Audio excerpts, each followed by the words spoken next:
patago-tago nga eh. Oo nga, Marcelo. Yes, sir. Sir, Pero nung naging governor na ako, textmate ko na. Nagkasama din kami sa Kongreso. yes, sir. So, sir, I have one more question before I pass you on to Chiki. Chiki, if you don't mind.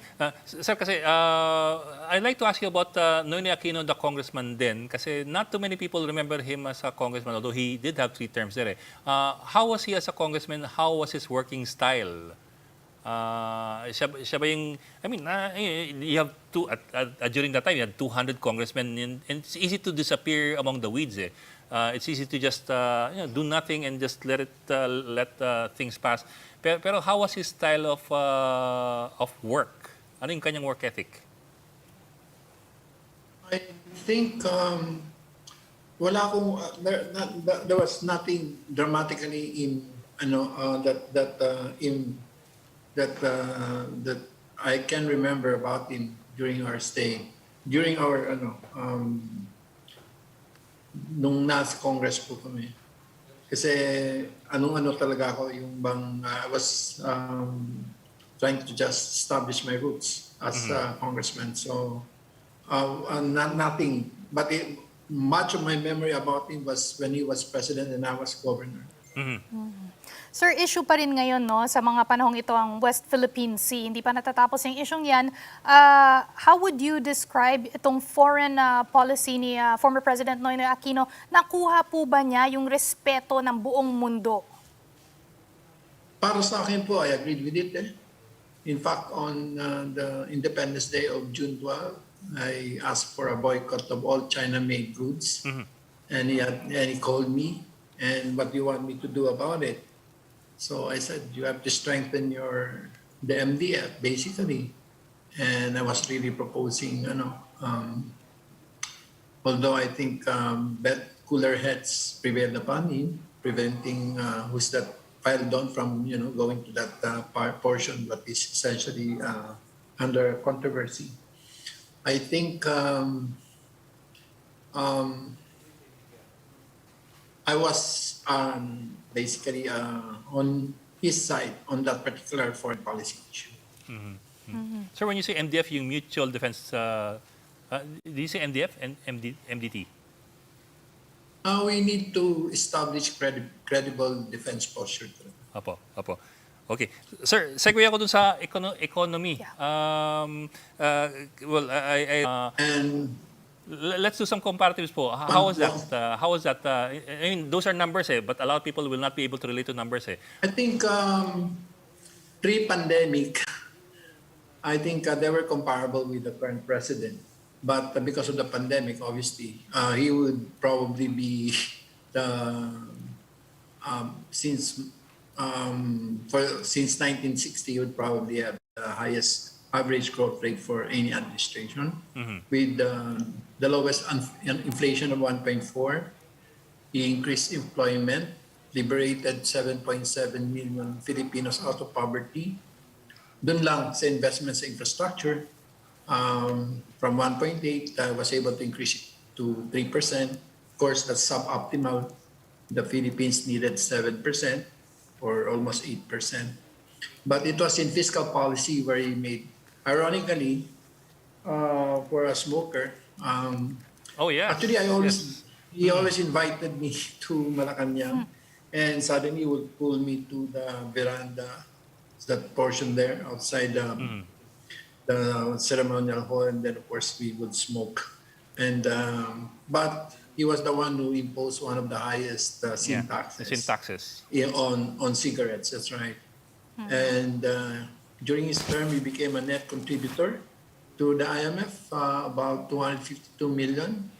Probably that's the first time that the Philippines reversed almost 32 years of tutelage of the IMF. And yung tax to GDP niya, for me, as a fiscalist, I think that's one of his, he did not impose a lot of taxes except for sin taxes. But he was able to increase tax to GDP from 12.9 to from 11.6 to naitaas po niya yung kanyang by about 1.8% from 12.9 to 14.2 So I think, to me, that shows governance, the ability to collect taxes. So hindi rin siya magastos. Uh, in fact, there were 2 years, 2014, 2015, right before the election. You would expect that before the election, you want to get your successor, you want to choose your Yes, successor, sir. you will spend a lot. But his deficit was virtually zero, Yes, sir. -6, Yes, -0.6, yes, sir. negative. Sir, in fact, sir, So, I do remember during a certain number of years in his term, he was criticized for underspending pa nga eh. oo nga eh, nag-iwan siya ng 1.4 trillion eh. Mhm. That was his, probably, to me, that was his biggest missed opportunity. Kasi if he invested, then I think the roads, the trains, the bridges, instead he relied on PPP. Pero merong yung gana ng PPP. He was the single biggest proponent of PPP kasi parang natulong yung PPP after the BOT. There was like a phobia on PPP because of the BOT of Ramos. So, pero siya was able to reestablish.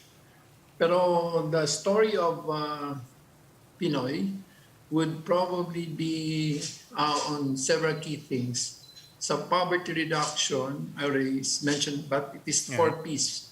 From 5 billion, he increased it to almost 70 billion. From 800,000 to almost 4.5 million families. Tapos yung kanya pong infra spending, a portion of it, it was innovation, the bottoms up budgeting. Bottom-up budgeting, yeah. So yung mga project usually under congressional control, when he parang ring-fenced a portion so that it would be communities who will determine and implement these projects. So that towards essentially rural poverty reduction, where 74% of the people, of the poor people are. At saka pagdating naman po sa international, yung ating pong Global Competitive Index from number 85, naging 47 tayo. Yung trade index natin from 92, naging 64. Yung ating po Economic Freedom Index from 115, naging 70. And sa education, he will be known for K-12. Yeah. Big if pa po yan. Kasi the way sabi niya, the train has left the station, although probably it got nowhere. Obviously, everybody knows the design failures or the implementation problems. Pero he was able to build 89,720 classrooms, virtually eradicating the backlog. And he was able to double the number from the prior administration and the ratio of Yes, sir. textbooks. So he hired 170,000 teachers, one of the biggest. Tapos Talagang when you need facts talaga, you talk to Joey Salceda. With all the numbers. Pero- A lot of quantitative data. Pero, alin? Pero ang ano ko niyan, yung we had closer relationship with the US and Japan. And of course, he went really all out anti-China. Yes, sir. So, Yes, sir. yeah. Well, sir, certainly a very fruitful picture of the economy under President Aquino. Maraming salamat po, Congressman Joey Salceda. Sir, we hope to have you again. We'll be calling you every once in a while, if you don't mind. Maraming salamat, sir. Po. Thank you. Thank you. And let's now speak with Attorney Edwin Lacerda, the former presidential spokesman. Sir, good afternoon. How are you holding up po? Hi, good afternoon. Yeah, it's a pretty sad day for us, no? For the members Opo. of the cabinet and also for his followers. But it's a very traumatic, very shocking greeting in the first thing in the morning. So I was really shocked. So, sir, if you But, don't mind, we're sir. hoping- Yes, sir. If you don't mind, sir, may we ask lang, were you surprised by what happened? Or did he have an illness that was I don't know if you'd call it terminal or you know what I mean, yung parang debilitating na talaga. Well, hindi siya, it wasn't terminal in that regard. No? So when he passed so quickly, we were surprised because we were aware of certain things in a certain situation that he was confronted with. And so we felt that ang tagal-tagal pa ito. So but we were just surprised na bigla na lang pumanaw kaninang umaga. And that's why it was not expected from us na ganun ang mangyayari. Sir, we've been wondering no, kung saan dadalhin si former President Noynoy Aquino. Would you know po? Would you have any details in this one? Yes, we do, but we defer to the family to make the official announcement. I hope you don't mind me not Yes, sir. We do understand. disclosing that. Because it is a decision of the family, so we would rather that the family makes the public announcement. We had someone say here on the show earlier no, na si Pangulong dating Pangulong Noynoy Aquino ay takot gumamit ng kapangyarihan. Was this your impression of him? We didn't get to tackle that very deeply, pero baka po meron kayong mga detalye. You know, there's a saying na, and I know that June knows this, never fight City Hall. Di ba? That's when you're the person in power, never fight City Hall. No, but in spite of that particular phrase, he never really, takot siya talaga mag-exercise ng power na hindi karapat, hindi commensurate sa dapat gawin. He would use it whenever it's necessary. So nagamit yan, kaya nabigla ang tao when nagsabi siya na he went on a confrontation with Chief Justice Corona. But the he used were measured. Depende sa situation when it calls for it. And also, for instance, hindi siya yung abusado. Hindi siya yung abusadong presidente. And you know that I think 6 years of governance, you would see what the first thing, John, if you remember, yung pinakaunang ginawa niya, yung malaking pagbabago. And I remember this because someone just reminded me nung unang naging presidente na wala ang wangwang. If you recall, that was a dramatic shift na biglang wala ng wangwang kasi prior to that, di ba, ang daing wangwang sa kalye. Yes, Di ba, isa sa mga kampanya namin noon at that point was walang wangwang. In fact, sa first speech niya yata, nung inauguration speech niya, sinabi niya walang wangwang. Yes, sir. Actually, sir, Yun I was, kinikento ka kanina kay Chiki on the way to the Quirino Grandstand for his inauguration, bigla silang tumigil, yung convoy, biglang tumigil for a stoplight.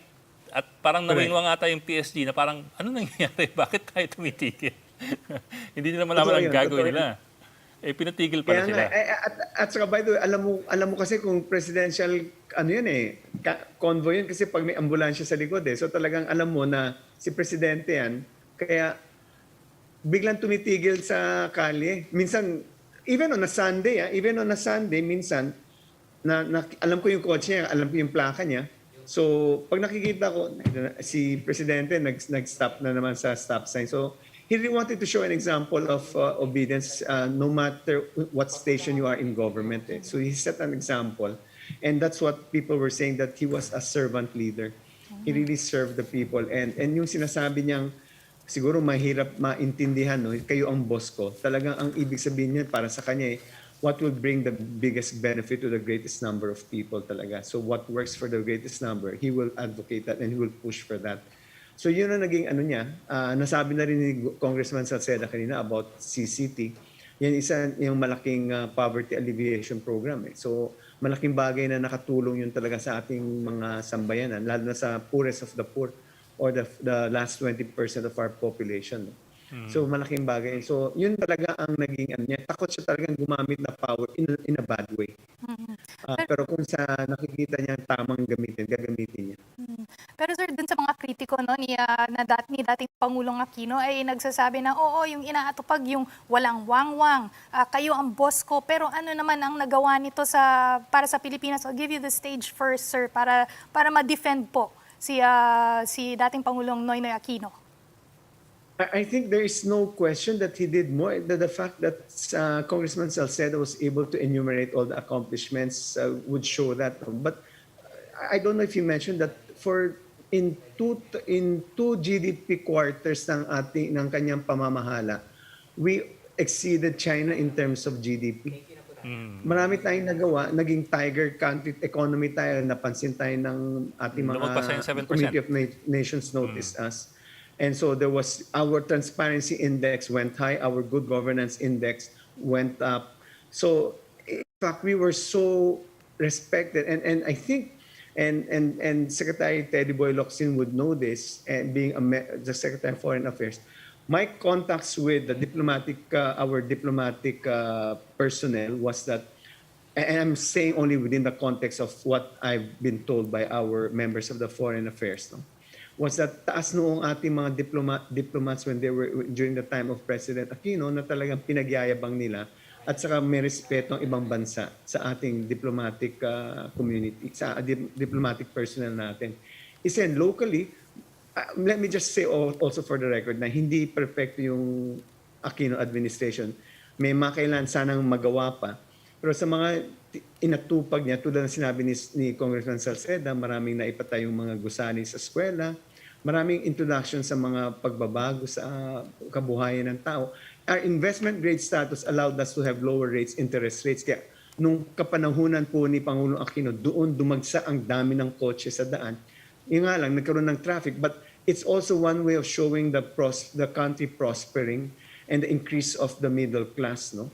So tumaas ang middle class natin, nagkaroon ng opportunity na magtayo ng sariling negosyo, dumami ang employment. At saka by the way, during our time, if I recall, I don't have the numbers lang, bumagsak ang OFW numbers natin kasi marami sa kanila, imbis na mag-abroad, nag-decide na lang dito, meron namang employment opportunities dito eh. Yung inumpisahan ni Pangulong Arroyo na pinalago ni Pangulong Aquino ay naging pundasyon sa paglago rin ng kapanahunan ni Pangulong Duterte. I'm reminded of an economist who told me this. No? When we came into the picture, yung tubig natin nasa ating neck na, leeg. Nung umalis na si Pangulong Aquino, yung tubig na nasa ating waistline na. May fiscal space na tayo, may pera nang naitabi. Kaya nung pagpasok po ni Pangulong Duterte at ng kanyang pamahalaan, marami hong perang naibigay rin na ilaan din sa gobyernong Duterte. Okay. Maraming salamat po, former presidential spokesman Edwin Lacerda. Sir, thank you for joining us tonight. Salamat. Let's now check in with Mian Los Baños, who's reporting live from former President Nonoy Aquino's residence at 25 Times Street in Quezon City. Mian, kamusta dyan? Hi Sir Ed and Chiki, magandang hapon sa inyo. Sa mga oras na ito ay sarado pa rin itong bahagi ng Times Street kung saan naroon yung bahay ni dating Pangulong Aquino. Nasa likod ko lamang yung merong ribbon na yellow, ang bahay ni dating Pangulong Aquino, at may mangilan-ngilan tayo mga pulis na nakikita na nagmamanage ng crowd. Basically, yung crowd na sinasabi ko ay tayong mga taga-media dahil napakaraming mga taga-media ang nakaantabay dito for updates and yung possibility na baka maka-interview tayo sa kahit sinong pamilya o kaanak ni dating Pangulong Aquino. Mayan, maraming curious kung sino-sino na down. Bandang alas 10 ng umaga dumating dito ang kanyang... Go ahead. I'm sorry? Yes? Sige, Bok. Go ahead, Bok. Nakikinig kami sa iyo. May report ko lang to. Bandang alas 10 ng... Yes, okay, sige. Bandang alas 10 ng umaga dumating dito ang kanyang pamangking si Joshua na anak ni Chris Aquino. Pero mag-aalas 12 ng tanghali ay umalis din siya. Nang matanong kung kumusta siya, maiksi lang ang kanyang tugon at sinabi niyang, I'm fine. Dumating din dito ang dating sekretary ni Pinoy at umalis din agad na may dalang barong. Hindi pa masabi kung yan ba ay susuotin ni Pinoy. Ayon sa mga nakausap nating kapitbahay, ilang beses daw nilang nakita ang dating Pangulo nitong mga nakaraang buwan na mapayat, maputla at halata daw na may karamdaman. Samantala, Ed Chiki, nakausap natin yung mga guards dun sa magkabilang gate nitong Times Street. At ang sinasabi nila, para na rin po sa mga baka mayroon pong gustong dumalaw, pumunta dito, hindi po muna sila magpapapasok na mga bisita, na mga, though ngayon, Sir Ed, may mga nakikita na kaming mga flowers, pero yan ay galing sa mga residente lamang. Pwedeng pumasok dito, residente at kaanak. Pero yung mga tagalabas, hindi daw muna. Until further notice, siguro, kaya nakasara pa itong street na ito. Sir Ed, Chiki? Yung reaction po Mayan sa pagpanaw ni dating presidente Noynoy Aquino dun naman sa side ng mga senador. Oh yeah, of course. Grabe, kanina pa sumasabog ang mga Viber groups namin sa sobrang daming reaksyon dahil lahat naman yan, halos lahat yan ay nakasama niya kung hindi man sa Kamara ay sa Senado. Unahin natin si Senate President Soto, sabi niya walang kulay na pag-uusapan ngayon. Basta may pumanaw na naging leader ng bansa, ang buong bansa naman talaga ay nalulungkot.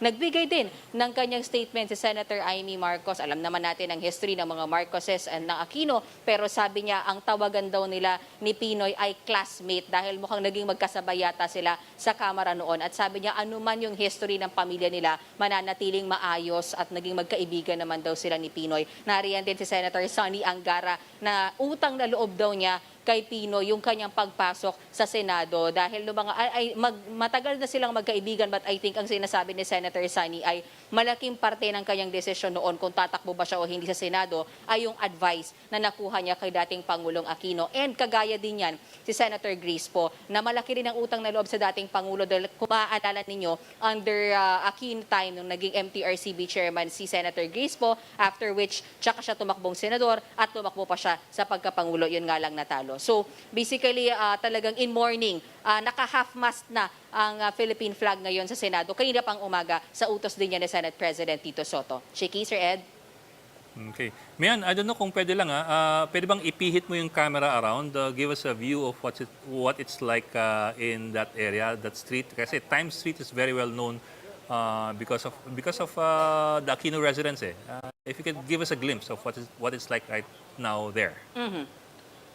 Ipihit daw natin yung camera, pakita natin kila Sir Ed. Okay, sa bandang ito, makikita ninyo yung mga pulis na nagbabantay. Basically, tayo ang minamanage niyan kasi tuwing may papasok at lalabas sa bahay ni dating Pangulong Aquino, nagkakagulo tayo at nawawalan tayo ng social distancing. Of course, para makakuha tayo sana ng interview. Ito yung mismong bahay na ni-renovate yan, Sir Ed, 2016 kung maaalala mo, di ba? Hindi siya ganito kalaki. Ni-renovate siya kasi after ng term ni Pangulong Aquino noon, ay dito talaga siya nanahan. And then the rest of the streets, makita ko rin sa inyo yung mga kapatid natin sa media Sige. na dito Teka, na stake out na to yung mula kulay pa gray hanggang umaga hanggang na mamayang gate gabi. yun, no? Yan. Yung Yes, kulay gray na gate yung yung kulay gray na 25. gate. Yan. Yes, 25. Yan ang bahay ni dating Pangulo Aquino. Yan, nakikita nyo may yellow ribbon sa labas. At tuwing may pupunta dyan, may mga sasakyan lapit dyan, syempre nagkakagulo tayo mga taga-media. So tayo yung minamanage at nawawalan talaga, aminado po tayong nawawalan tayo ng social distancing. Syempre, sa kagustuhan nating makakuha na sana, Sir Ed, ng kahit anong statement. But so far, ang nakita natin, aside from Josh, si Rapalopa, yung kanyang pinsan, and then mga aide, mga dating staff, na pumapasok sa loob. Mabilis lang, lumalabas din sila agad. And then yung latest nga, yung kanyang dating secretary, paglabas may dalang barong. Pero ayaw niya i-confirm kung yun ang isusuot ni dating Pangulong Aquino sa kanyang lamay mamaya. Okay. Sir Ed. Okay, Mian Los Chiki. Baños, maraming salamat sa iyong pagre-report at ingat kayo dyan. Naka-half-mast na ang watawat ng Pilipinas sa Malacanang. Pasado 2:00 ng hapon na ito inilagay sa half-mast bilang simbolo ng paggalang sa pagkamatay ni dating Pangulong Aquino. Kinwestiyon ito ng ilan dahil kaninang umaga pa pumutok ang balita ng pagpanaw ni dating Pangulong Aquino. Pero paliwanag ng kolumnistang si Manuel Quezon III, maaring inintay ng palasyo ang opisyal na pahayag mula sa pamilya ni Aquino. Una nang nag-half-mast ng watawat ang Senado at sa MMDA kahit sa ilang LGU kagaya po sa Davao City. And this has been our special coverage on the death of the 15th President of the Philippines, Benigno Aquino III. I'm Ed Lingao. I'm Chiki Verhel. Join us again later at 4 p.m. via Signal Channels 1 and 8 on SD and Channels 250 on HD. Simulcast on Radio 5, 92.3 News FM. We're also streaming live on Signal Play as well as the Facebook and YouTube accounts of One News and 1PH.